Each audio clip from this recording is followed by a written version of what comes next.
ഭരത, താൻ എന്താ ഈ ആലോചിക്കുന്നത്? കൃഷ്ണൻ ഭരതനെ തട്ടി വിളിച്ചു. അയാൾ ഒരു ഞെട്ടലോടെ കണ്ണുകൾ പെട്ടെന്ന് തുറന്നു. ഏയ്, ഒന്നുമില്ലടോ. ഞാൻ വെറുതെ ഓരോന്ന് ആലോചിച്ചതാ. വേദ പോയോ? ആ, പോയി. ഇന്നവളുടെ കോളേജിൽ എന്തൊക്കെയോ പരിപാടി ഉണ്ടത്രേ. അതുകൊണ്ട് നേരത്തെ ഇറങ്ങി. പരിപാടിയിലൊക്കെ പങ്കുചേരുമെങ്കിലും പഠിത്തത്തിൽ അവൾ ഉഴപ്പാറില്ല. അതാണൊരാശ്വാസം. കൃഷ്ണന്റെ വാക്കുകൾ വീണ്ടും ഭരതനിൽ അസ്വസ്ഥത ഉളവാക്കി. എന്തോ ആലോചിച്ചുറപ്പിച്ചതുപോലെ ഭരതൻ ഒന്ന് ചിരിച്ചു.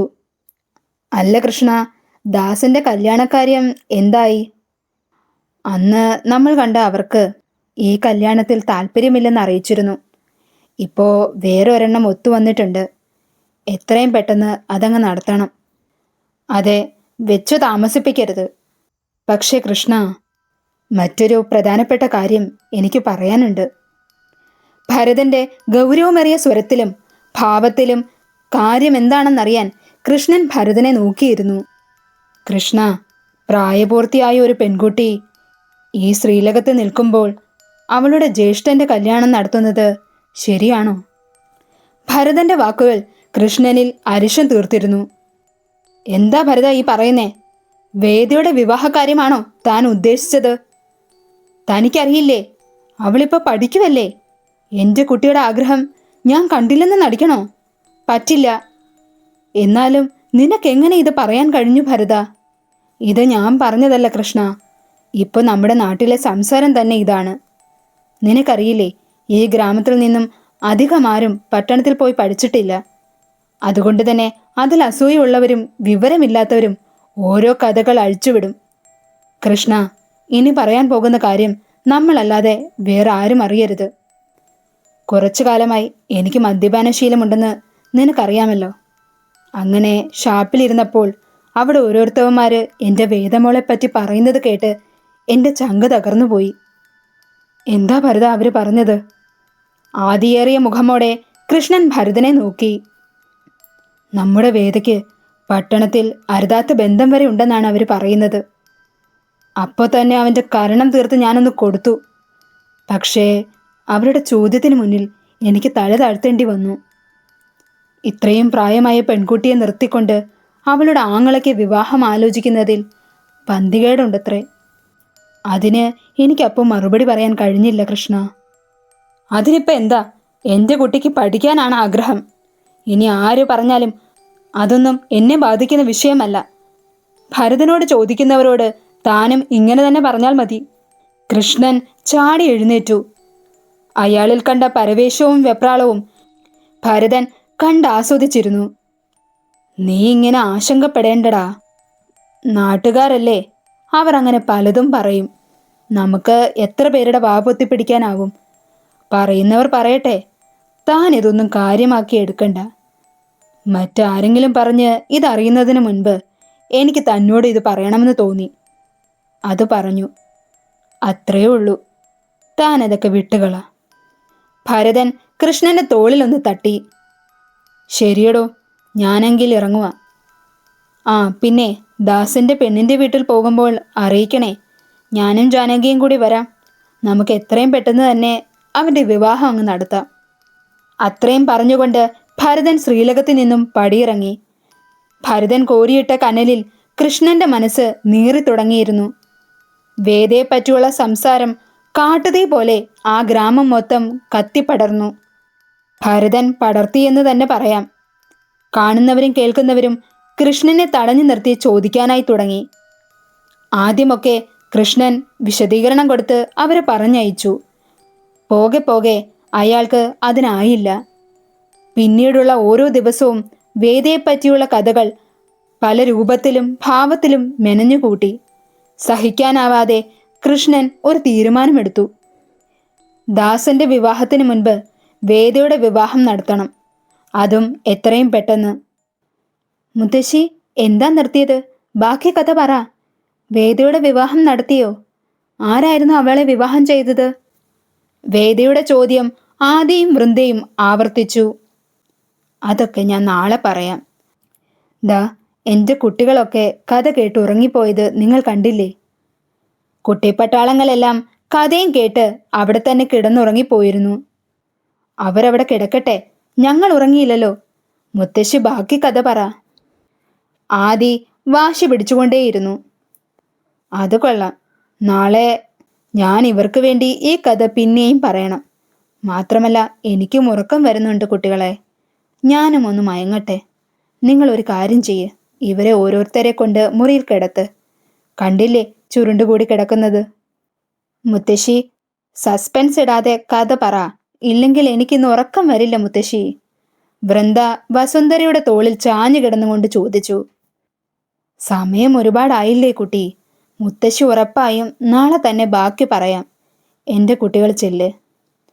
വസുന്ധരയുടെ അവശത മനസ്സിലാക്കി അവർ കുട്ടികളെ ഓരോരുത്തരെയായി കൊണ്ട് കിടത്തി. അവരും കിടക്കാനായി പോയി. വസുന്ധരയും കട്ടിലിൽ ചാഞ്ഞു കിടന്നുകൊണ്ട് മറ്റെന്തൊക്കെയോ ആലോചിച്ചു. അറിയാതെ അവരുടെ കണ്ണുകൾ നിറഞ്ഞൊഴുകി. പതിയെ വസുന്ധരയും നിദ്രയിലേക്ക് ആഴ്ന്നിറങ്ങി. പിറ്റേന്ന് രാവിലെ വിശ്വനും അർജുനും രുദ്രനും നകുലനും ദിവാകരനും മുരളിയും കൂടെ ചേർന്ന് വിവാഹത്തിനുള്ള പലചരക്ക് സാധനങ്ങൾ വാങ്ങിക്കാനായി പോയിരുന്നു. അവർ പോകുന്നത് കണ്ടുകൊണ്ട് വൃന്ദ ബാൽക്കണിയിൽ നിന്നും ഓടിച്ചെന്ന് വേദയുടെ മുറിയിലേക്കെത്തി. വേദ, വാ, ഏട്ടനും അച്ഛനും ഒക്കെ പോയി. നന്ദേച്ചി അവിടെ നമ്മളെയും കാത്ത് നിൽക്കുന്നുണ്ടാവും. വാ.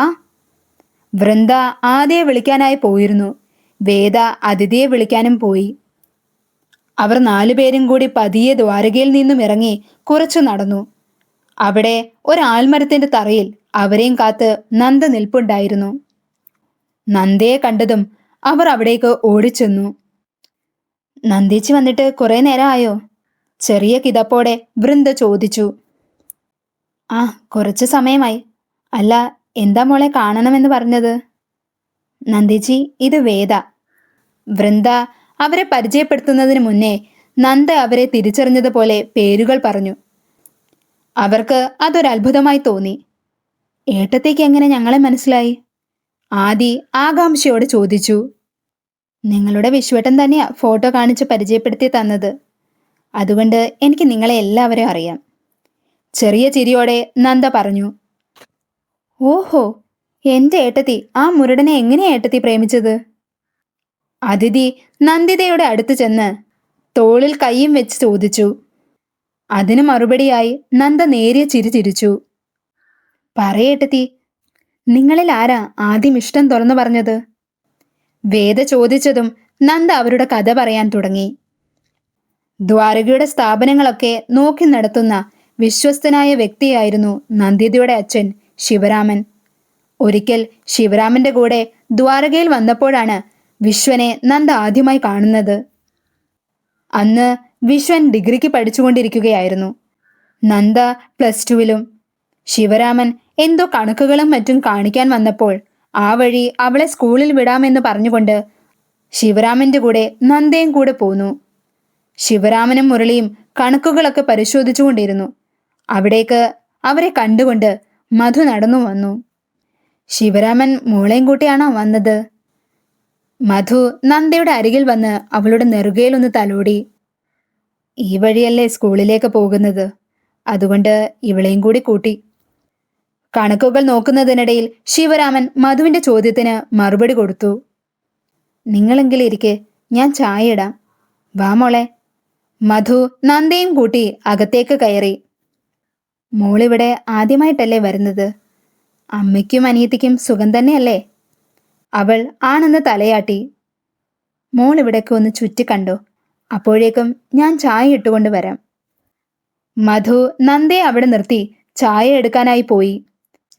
വർഷങ്ങൾ കൊണ്ട് ഈ നാടിനും നാട്ടുകാർക്കും നന്മകൾ ചെയ്യുന്ന വലിയ തറവാടാണ് ദ്വാരക എന്നത് അവളുടെ മുത്തശ്ശി പറഞ്ഞു കൊടുത്തിട്ടുണ്ടായിരുന്നു.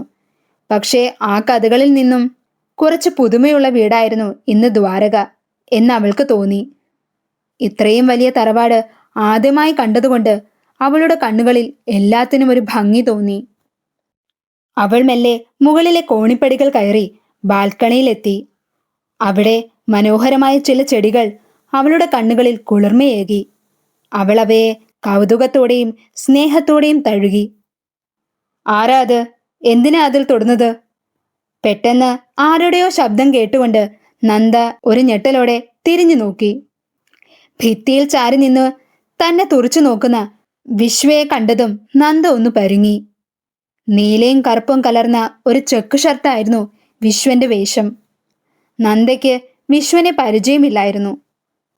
അത് ഞാൻ ശിവരാമന്റെ മോള് നന്ദ, ഇടറിയ ശബ്ദത്തിൽ അവൾ പറഞ്ഞു. ഓ, ശിവമാമന്റെ മോളാണോ? എന്താ ഇവിടെ? അച്ഛൻ്റെ കൂടെ വന്നതാ. അതല്ല, താനെന്താ ഇവിടെ ചെയ്യുന്നതെന്നാ ഞാൻ ചോദിച്ചത്. അത് പിന്നെ ഈ ചെടികളൊക്കെ കണ്ടപ്പോൾ ഞാനൊന്ന് നോക്കിയതാ. അതിനെ അങ്ങനെ തൊട്ടും പിടിച്ചും നോക്കിയാൽ വാടിപ്പോകും. താനെന്താ സ്കൂളിൽ പോകുന്നില്ലേ? ഉണ്ട്, അച്ഛൻ കൊണ്ടാക്കാമെന്ന് പറഞ്ഞു. അപ്പോഴേക്കും മധു ചായയുമായി അവളുടെ അരികിലെത്തി. മോൾ ഇവിടെ ഉണ്ടായിരുന്നോ? ദാ ചായ. വിശ്വ, നീ പോകുന്നില്ലേ? ഉണ്ട്, ഞാനെങ്കിൽ അങ്ങോട്ട് ഇറങ്ങുവാ അമ്മേ. വിശ്വൻ അവിടെ നിന്നും പോയിരുന്നു. അപ്പോഴാണ് അത് മധുവിൻ്റെയും മുരളിയുടെയും മകനാണെന്ന് നന്ദ തിരിച്ചറിഞ്ഞത്. അവൻ പോയ വഴിയെ നന്ദ നോക്കി നിന്നു. അവരുടെ ആദ്യ കൂടിക്കാഴ്ച അതായിരുന്നു. പിന്നീട് കാലങ്ങൾ കഴിഞ്ഞപ്പോൾ ശിവരാമൻ പെട്ടെന്നുണ്ടായ ഹൃദയാഘാതത്തെ തുടർന്ന് മരണപ്പെട്ടു. ശിവരാമന്റെ മരണശേഷം നന്ദയുടെയും കുടുംബത്തിൻ്റെയും എല്ലാ കാര്യങ്ങളും ദ്വാരക ഏറ്റെടുത്തു. പക്ഷേ അവരെ ബുദ്ധിമുട്ടിപ്പിക്കുന്നത് നന്ദയ്ക്കും കുടുംബത്തിനും കഴിഞ്ഞിരുന്നില്ല. അതുകൊണ്ട് നന്ദയുടെ അമ്മ ചെറിയ ജോലികളൊക്കെ ചെയ്ത് അവരെ പഠിപ്പിക്കാൻ തുടങ്ങി. പക്ഷേ നന്ദയുടെ PG പഠനത്തിന് അവൾക്ക് ദൂരെയാണ് അഡ്മിഷൻ ലഭിച്ചത്. തൻ്റെ അമ്മയെയും അനുജത്തെയും വിട്ടുപോകാൻ അവൾക്കായില്ല. നാട്ടിലെ കോളേജിൽ അഡ്മിഷൻ എടുക്കത്തക്കവണ്ണമുള്ള പൈസ അവരുടെ കയ്യിൽ ഇല്ലായിരുന്നു. അതുകൊണ്ട് തന്നെ PG പഠനം വേണ്ടെന്ന് വെക്കാൻ അവൾ തീരുമാനിച്ചു. പക്ഷേ ഇതറിഞ്ഞ വിശ്വ അവരുപോലും അറിയാതെ അവിടെ തന്നെയുള്ള കോളേജിൽ അഡ്മിഷൻ ശരിയാക്കി കൊടുത്തു. അതറിഞ്ഞ നന്ദയും കുടുംബവും വിശ്വനോടുള്ള നന്ദി കണ്ണീരാൽ ചാലിച്ചു. വിശ്വ ആ സമയം PG കഴിഞ്ഞ് നിൽക്കുകയായിരുന്നു. അന്നു മുതൽ നന്ദയ്ക്ക് വിശ്വനോടുള്ള ബഹുമാനം മാറി സ്നേഹത്തിലേക്ക് വഴി തെളിയിച്ചു. അവൾ അറിയാതെ അവളുടെ ഹൃദയത്തിൽ വിശ്വന്റെ മുഖം നിറഞ്ഞു നിന്നു. എത്രയും പെട്ടെന്ന് തൻ്റെ സ്നേഹം അവനോട് തുറന്നു പറയണമെന്ന് നന്ദ തീരുമാനിച്ചു. അതിനായി അവൾ പലതവണ ശ്രമിച്ചുവെങ്കിലും നന്ദയ്ക്ക് പറയാൻ സാധിച്ചിരുന്നില്ല. ഒരു വേള തൻ്റെ പ്രണയം അവൻ നിരസിച്ചാലോ എന്നുള്ള ഭയം അവളെ പിന്നിലേക്ക് നയിച്ചു. അങ്ങനെ ദിവസങ്ങൾ കടന്നുപോയി. നന്ദിതയുടെ ജന്മദിനമായിരുന്നു ഇന്ന്. അവൾ തൻ്റെ ഗ്രാമദേവതയെ തൊഴുത് അനുഗ്രഹം വാങ്ങാനായി ക്ഷേത്രത്തിലേക്ക് തിരിച്ചു. ക്ഷേത്രത്തിലെത്തി ദേവിയെ തൊഴുത് തിരിഞ്ഞു നോക്കുമ്പോൾ തൻ്റെ തൊട്ടുപുറകിലായി നിൽക്കുന്നവനെ അവൾ മിഴിച്ചു നോക്കി നിന്നു. കണ്ണുകൾ അടച്ച് ദേവിയെ പ്രാർത്ഥിച്ചു നിൽക്കുന്ന വിശ്വനെയാണ് അവൾ കണ്ടത്. വിശ്വമെല്ലെ കണ്ണുകൾ തുറന്നു. തൻ്റെ തൊട്ടു മുന്നിൽ നിൽക്കുന്നവളെ ഒരു ചിരിയോടെ നോക്കി. Happy birthday Nanda. അവൾക്ക് മാത്രം കേൾക്കാൻ പാകത്തക്ക വിധം പതിയെ അവൻ പറഞ്ഞു. തൻ്റെ ജന്മദിനം ഇന്നാണെന്ന് വിശ്വന് എങ്ങനെ മനസ്സിലായി എന്ന ചിന്തയിൽ നന്ദ അവിടെ തന്നെ നിന്നു. പക്ഷേ വിശ്വ ദേവിയെ വലം വെച്ച് ശ്രീകോവിലിൽ നിന്നും പുറത്തു പോയിരുന്നു. കുറച്ചു സമയം കഴിഞ്ഞ് നന്ദയും പുറത്തെത്തി. അവളെയും കാത്ത് വിശ്വ അവിടെ തന്നെ നിൽപ്പുണ്ടായിരുന്നു. നന്ദ അടുത്ത് വന്നപ്പോൾ വിശ്വ അവളുടെ മുന്നിൽ ചെന്ന് നിന്നുകൊണ്ട് ചോദിച്ചു, നന്ദ, തനിക്ക് എന്നോട് എന്തെങ്കിലും പറയാനുണ്ടോ? പെട്ടെന്നുള്ള അവൻ്റെ ചോദ്യത്തിൽ അവൾ ഒന്ന് പതറിയെങ്കിലും ഇല്ലെന്ന് തലയാട്ടി. പക്ഷേ എനിക്കങ്ങനെയല്ലല്ലോ തോന്നുന്നത്. കുറച്ചു നാളായി ഞാൻ തന്നെ ശ്രദ്ധിക്കുന്നു. എന്നോട് നീ എന്തോ പറയാൻ ആഗ്രഹിക്കുന്നത് പോലെ. എന്താ കാര്യം? വിശ്വ ഒരു കള്ളച്ചിരിയോടെ അവളെ നോക്കി നിന്നു. വാക്കുകൾ കിട്ടാതെ നന്ദ വിയർത്തു. നന്ദ, നീ പേടിക്കണ്ട. നിന്റെ ഹൃദയത്തിൽ എന്നോടുള്ള നിന്റെ പ്രണയം പൂവണിയുന്നതിന് മുൻപ് മുതൽ നീ എൻ്റെ ഹൃദയത്തിൽ സ്ഥാനം പിടിച്ചിരുന്നു. അവൻ്റെ വാക്കുകൾ അവൾക്ക് വിശ്വസിക്കാനായില്ല. നിറ കണ്ണുകളോടെ അവൾ അവനെ മിഴിച്ചു നോക്കി.